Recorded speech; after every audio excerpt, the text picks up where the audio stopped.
I would call this report, this IG report, a crisis in confidence, again, with the VA and with some of these senior level executives. And I guess I echo back to what Representative Rowe said.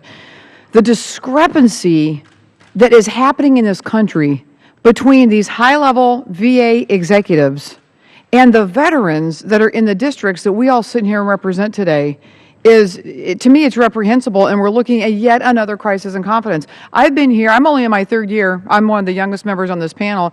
You've been here since I've been here.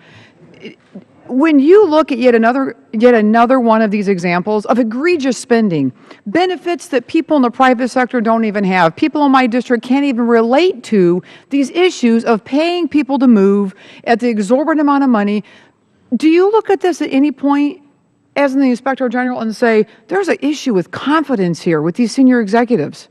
And I guess to my other colleague's point, whether this is nationwide or not, I would have to suspect, based on just the data that we've seen in the 3 years we've been here, this is just the same old status quo behavior. There hasn't been a whole lot of shakedown when it comes to what kind of federal benefits are given to these senior executives in the VA. Do you see a confidence issue here as you look at the tangible data that you have?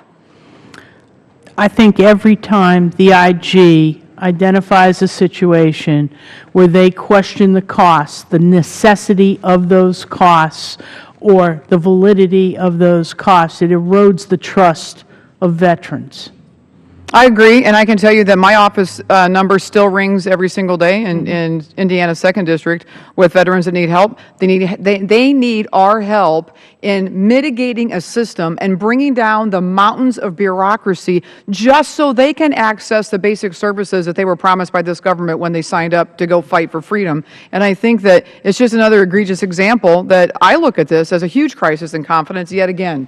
That we feel like we've taken a couple steps forward and we go backward when we look at egregious spending. And that's where the Americans do disconnect. That's where our veterans simply cannot trust this government. And I think that it's an atrocity that as we continue to dig deep further in the weeds on this issue, that we've got to hold additional people accountable and make sure that the actions of the senior executives of the VA are absolutely transparent to the American public. And so we have a long road ahead. And I yield back my time, Mr. Chairman. Thank you.